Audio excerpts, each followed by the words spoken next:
Welcome to today's workshop here with the Mazda CX-5 in the recent iteration. Driving review. Let's go!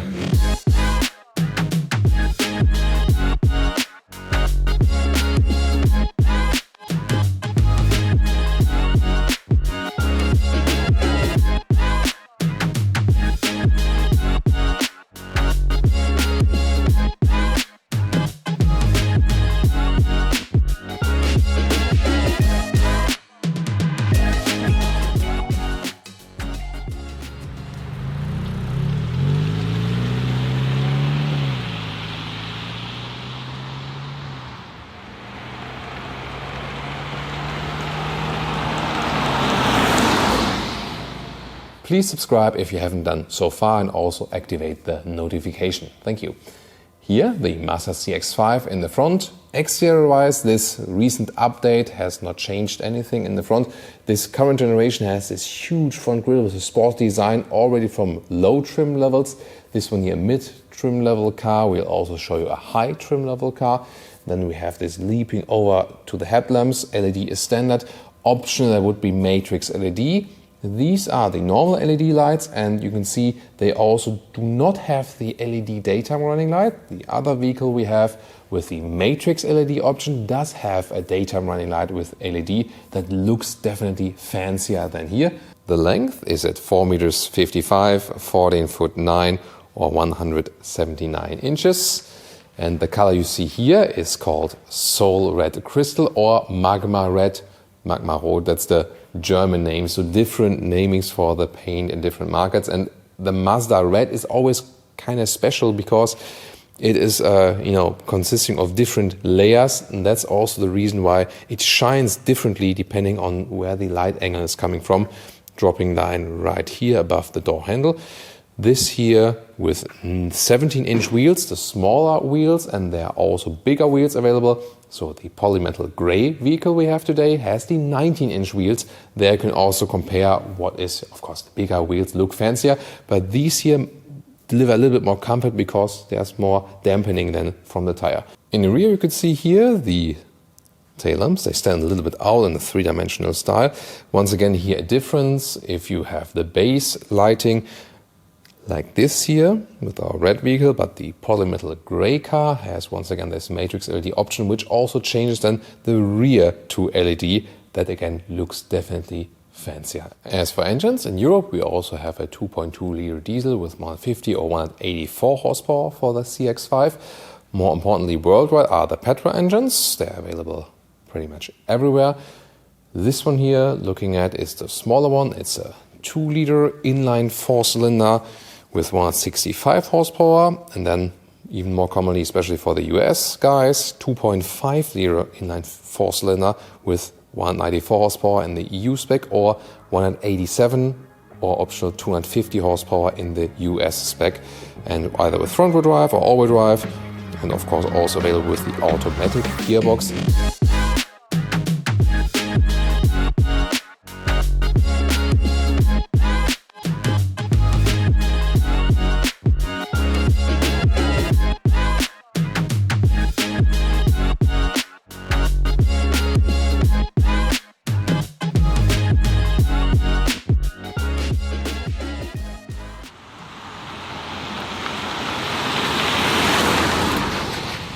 Steering wheel here with volume knobs. This feels very good. As for the build quality, the right side then to control the cruise control. Here the instruments, they are analog, mainly analog in this case, some digitalization on the right side, but there's also an option at the other vehicle. We show you the difference very soon. These here are the standard cloth or fabric seats in black. They feel quite good and also feel quite durable. Going to take a seat very soon. There are some animal skin options yes. However, the black cloth is almost standard for every trim model.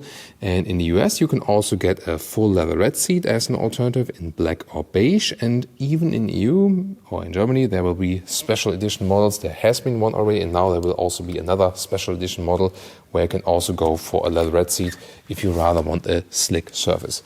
The fabric surface has the advantage that it's more breathable in summertime and also stays warmer in winter times. and it also adapts a little bit better to the body. Then, as you know, for the headroom, when I put the seat all the way down, yeah, plenty of headroom left with 186 and 6'1". You can also pump it up y'all here manually and find a good, nice seating position. So really good also for tall people, steering wheel in and out, up and down. And you immediately feel at home in this vehicle. That's a good thing. Have a good overview, and it already feels like a grown-up SUV. Interior overview, everything straightforward. As for design, you've seen the steering wheel here with a good size, feels quite sporty. Then we have soft touch materials here all over the place, so feels like a good build quality. News here with the update 10.25-inch screen with very small bezels, smartphone-like. You have to check your configurator or your price list in your market if that's already standard with all vehicles or if that's an option, but it's definitely at least with mid-trim levels this will always come. So this is the main news here for the interior, and let's directly take a look at that. So one thing is, it's not a touchscreen, and Mazda does this intentionally because they say it's too dangerous to control it while driving. They want you to control it from the lower turning pressing knob. And the good thing is, yeah, sometimes a touchscreen is nice. However, for a non-touchscreen solution, it is fairly easy to handle because they really cleaned it up. The map here is very clear to read, and you see it's a very, a lot of contrast inside there. So, and once again, small bezels, that's how it's supposed to be. Really looks smartphone-alike. And for example, to hop to the CarPlay or Android Auto, it's pretty easy. Just go once to the right, and there we are in that CarPlay menu. And then you can go like this here back to the Mazda menu. Especially in the CarPlay menu, you sometimes, oh, yeah, but it doesn't work. So in the CarPlay menu, you sometimes think that would be cool to do that. However, once again, it is fairly easy to control still. These are the base instruments, all analog, left side RPM, and then the central with the speed. And the right side is the only small screen here. For example, in this case, then with the visualization, if the doors are closed, here you can see that it changes. We're going to take a look also at the upgraded one. And cup holders are adaptive, so they work for different beverage sizes. And then this armrest here also soft touch leatherette, and meanwhile better attached and some space underneath. This top part here would be cool for the smartphone. However, it's not big enough actually for the smartphone. See here, so that's maybe a design flaw. So you need to put it up and then put your smartphone in the big area underneath. There's for 2 USB chargers. By the way, pay attention here how very well done these gaps are actually. So this is really paying attention to detail. That's really, really slim and very straight right here. And coming to the rear door, even the rear door has a nice closing sound. And even more importantly, look at that. It basically almost opens 90 degrees. So that's very good to get in and out, and also for child seats and so on. Soft touch also at the rear inside door. We hardly see that nowadays in this price category. Also soft touch right there. And once again, the black fabric setup here. Isofix at the outside parts each. Of course, the central question is always how much legroom we still have right here. And you see here, this is sufficient to also have an upright seating position. Works also with tall adults when they are driving right here and also in the rear. And also headroom-wise, no problem. So it's a very comfortable seating position here. Nothing to complain about at all. Taking a look at the trunk. This starts here with the manual opening, and yeah, why not? Electric tailgate is of course available. Here underneath, we have some more space. That's very usable. And you see here, very good dimensions for the trunk. And then you can also have different folding mechanisms. For example, this one here is just for the middle part. And then the big lever is that for the whole thing, like this. You need to push it down a little bit more. And also show you some luggage inside. And you see how that one looks like. And you see this top cover here, it automatically raises. You see here?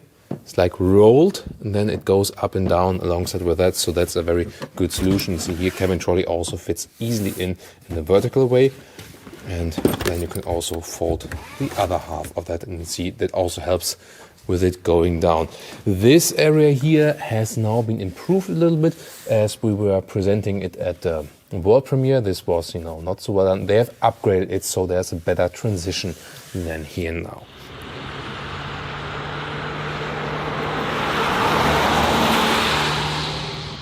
Welcome to Thomas's Driving Lounge with the Mazda CX-5 in the recent version.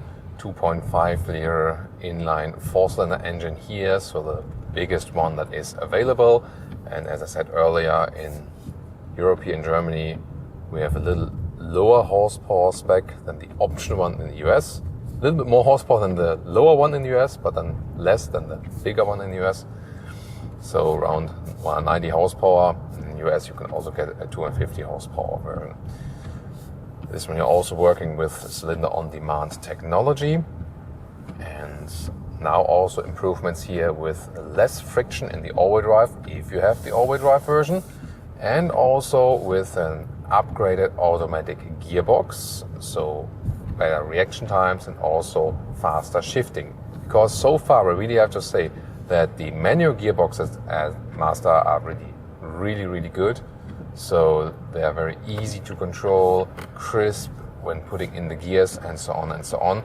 And the automatic gearboxes usually are higher in the consumption and so on, and not that responsive. And let's see if that changes now. And indeed, so when I just apply the throttle in normal situation, indeed you have a more spontaneous response from that. So yeah, for years we have been searching for that and ask ourselves, why can't they make a better, more suitable auto gearbox? And yeah, at least some step forward now. Now from 60 kilometers now to, let's see, but let's put in the sport mode first.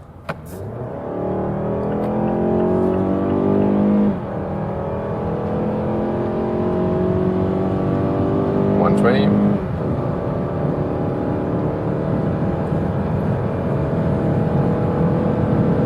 That's 150 kilometers an hour. That's enough for now. So reasonable acceleration. There's no turbo, so it's not that fast. But we have the big displacement, so it's definitely more than enough. And you also heard you have to put it to RPMs if you want a more spontaneous or more sporty reaction for that. So here with the sport mode, the throttle input is being tuned, so that is changing then. So that's the only thing you can do with the driving mode selector here, put in sport mode or not. In the manual gearbox you don't need that, but here then with the sport mode, again, throttle input is being increased to to have a little bit more boost as for that. Here at normal motorway speeds, 130 kilometers an hour. Also reasonable as for the noise insulation, that's good.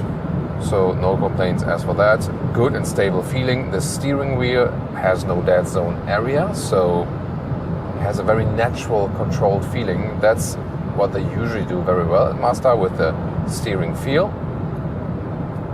Also when I'm doing like a lane change here now, good controlled feeling, nice handling. And then overtaking again, a little bit on throttle. Here when we are already at speed, there's not much acceleration still coming. And that's because, due to the lacking turbo, but these naturally aspirated engines, hard to find them nowadays. Mazda still has them, and I think that's a good thing because, well, when there's no turbo they could possibly break. That's the thing, And you can also have a good fuel economy if you keep them in a lower RPM scale as for that. So good motorway characteristics here. It is quite wet and unpleasant outside today, so even better tested, that's still somewhat reasonable as for noise insulation. Not if you drive really fast, then let's say some premium products are better, but at reasonable motorway speeds you won't feel the biggest difference then. Also good as for the upright seating position once again. However, ethical reasons beside even, just for the practical comfort reasons, these animal skin seats are really way stiffer, especially in the side bolstering when you sit on them. So for the long-term comfort, the pure fabric seat is definitely way better, especially for for the lower hip and thigh area and so on. We'll also get off the motorway here for you. wait a minute. Let's first continue here, like for the minimum consumption. Continue one more time. Put it at 120 kilometers an hour. So like, you know, between 60 and 70 miles an hour. You can see about the fuel economy when I keep it rather steady as for the throttle. And you know, so far with manual gearbox as well, we had, you know, like 8 liters on 100 kilometers. Something like 30 mpg US plus, a little bit less than 40 mpg UK for this very engine, which is still somewhat okay, definitely. And let's see what we score here today. So the CX-5, if you compare it to the CX-30, the newest small SUV, this one here gives you a little bit more, let's say, sophisticated feeling, a little bit bigger, of course. The seating position for tall people is also a little bit better. You have just more space to move around, and the seating position is more upright. And once again confirmed here, 8.3 liters. So due to less friction in the all-wheel drive, consumption could be a little bit better, but it won't be the major game changer. But here, these 8 liters or 30 mpg something figures for the, you know, for the US units. This is a realistic figure here when you drive it in a normal way and don't exaggerate it.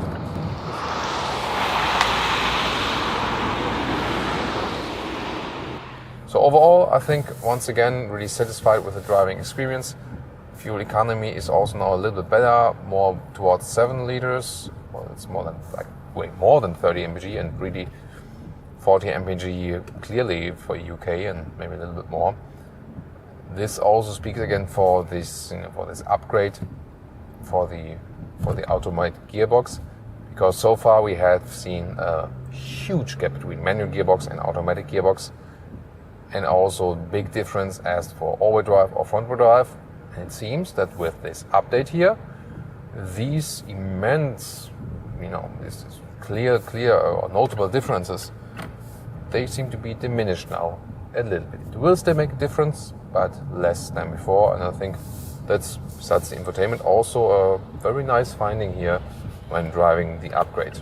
So overall, driving experience-wise, the Mazda CX-5 still, you know, one of the compact SUVs that sets a very, very good standard. You know, it's not a super special car, but has an excellent price-performance ratio.